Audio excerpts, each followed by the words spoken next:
Touring fake homes, incomplete renovations, and questionable budgets. It may not be totally obvious to a casual viewer, but there are plenty of hints that your favorite HGTV show is being less than honest. One clue that your favorite show is a little shady is comparing the average home buying timeline to a show's usually less realistic framing.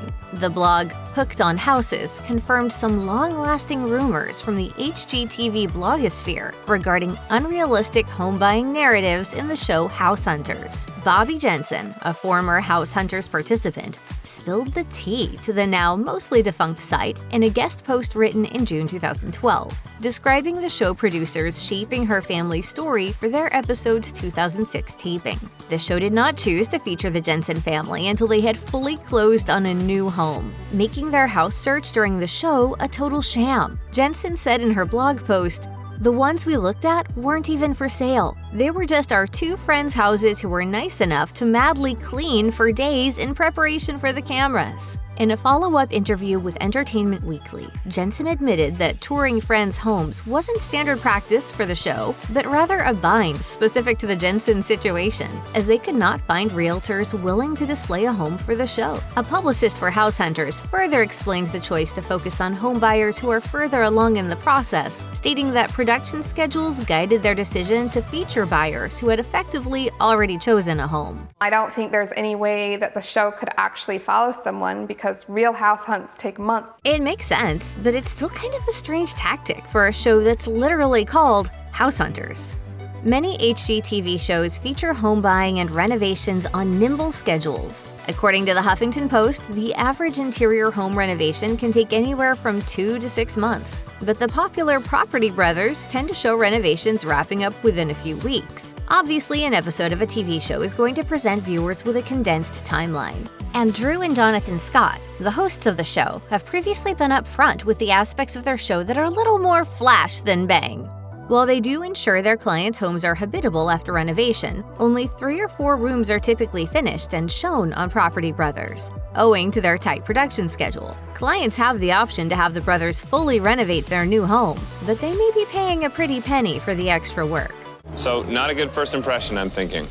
Not all of the pristine interiors featured in renovation aftershots are the clients to keep, as it turns out. HGTV's super hit Fixer Upper made Chip and Joanna Gaines house-flipping superstars, but their stunning revamps aren't exactly truthful in their staging.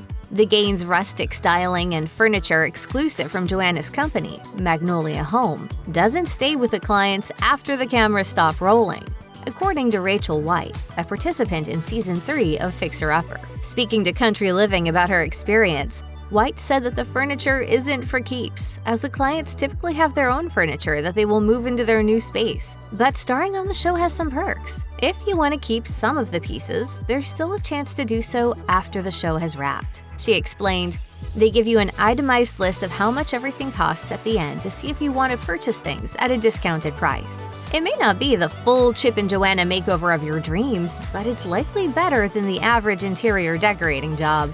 Generally speaking, you can be assured that HGTV renovations are team efforts behind the scenes.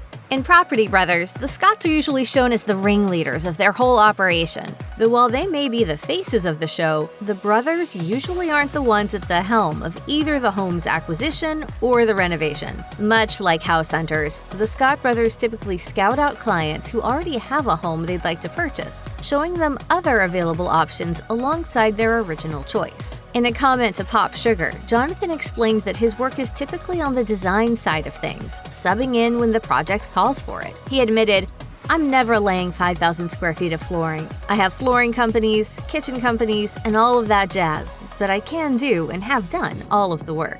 The Scott brothers utilize local contractors and companies to their clients' area to complete the renovation, creating, by their count, roughly 150 jobs for tradespeople as they move from city to city. And although Jonathan Scott isn't the primary contractor for his clients, he's not afraid to get his hands dirty to cut costs, and he's even enlisted the homeowner's sweat equity to keep projects under budget.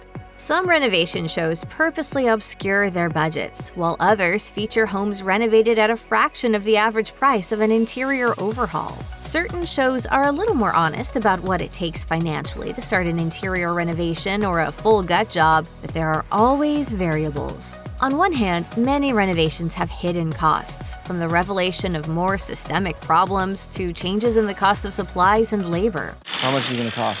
$18,000? This house is a mess. A lot of these are shown because, well, it's a pretty convenient way to build up drama before a commercial break. But there's another lurking deception. According to a report from The New Yorker in 2021, many of the real costs are disguised by discounted prices and deals exclusive to the hosts and producers. Steve Ford of the HGTV show Home Again with the Fords noted to the magazine that most participants are, quote, getting more for their buck than they should. He added that viewers might see the work being done for a particular budget and get the impression they could do the same thing, only to be disappointed when the job turned out to be a lot more expensive than the figures quoted in the show. Similarly, Jasmine Roth of Help, I Wrecked My House noted in a 2021 blog post that connections hosts make with other tradespeople can make the difference between an affordable build versus an expensive boondoggle. She did insist that the numbers you see on TV are accurate, with the caveat that the average DIY renovator might not be able to snag all the same deals. She wrote, "So, while the budgets are real, just remember that the perks of being on TV aren't fully reflected." A lot of the participants on My Lottery Dream Home are savvy enough to know that the taxes and fees associated with $1 million mansion aren't worth the headache. Despite hyping up palatial estates, many lottery winners on the show prefer to sit on their savings, according to host David Bromstead. While the show features real lottery winners, the homes they're shown don't always reflect their real budget. So many of the house showings are just that, a show. The price is at 2.7, right in your range. That's in our range. See, I'm not pushing it too hard yet. Like many other HGTV shows, Dream Home frequently relies on participants who have already selected a property they'd like to purchase, making the decision process a lot less dramatic than it might seem. One commenter revealed to BuzzFeed that an uncle who had appeared on the show had supposedly purchased the property he ultimately decided on well in advance of the show's taping. Some past participants on HGTV shows have admitted that the homes they toured aren't even listed for sale. It's a seemingly common tactic for shows that supposedly feature home buyers deciding on a new home to actually select participants who are in the final stages of a home buying transaction. Given that the deck is more than a little stacked towards a particular home at the beginning, further embellishments are made when participants tour prospective homes. On buy and sell focused shows like House Hunters and Designed to Sell, for example,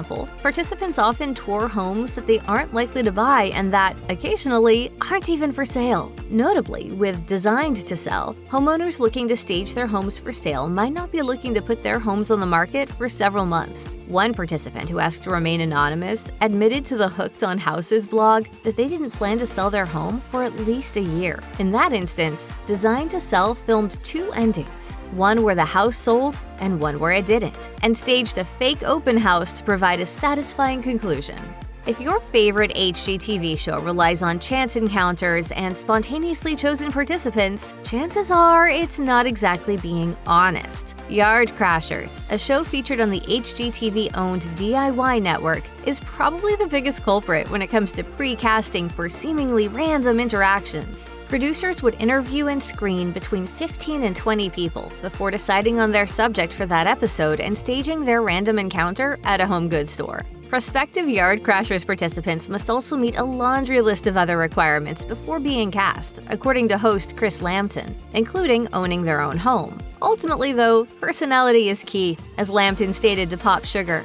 At the end of the day, I have to work with these people for 2 days, and they're long 12 to 15-hour days. So the biggest thing for me is that they have to be happy and goofy and make the experience fun. Lawsuits are never a good look for a show, particularly home buying or renovation shows. Love It or Listed got into serious hot water with a couple who claimed that the host's contractors saddled them with a shoddy renovation and a host of new problems as a result, according to the Miami Herald. Among the Raleigh, North Carolina couple's claims were allegations that the show's production company, Big Coat TV, and subcontractors did not use a licensed architect, and the funds used to renovate the home were misappropriated by the company. After a year of litigation, the property owners, Dina Murphy and Timothy Sullivan, ultimately settled with Big Coat TV for an undisclosed amount in 2017. Legal troubles also plagued HGTV's famous twins, as the Property brothers faced a lawsuit from a Las Vegas couple alleging unsatisfactory workmanship and a host of code violations. It's not only the fireplaces in here that are heating up.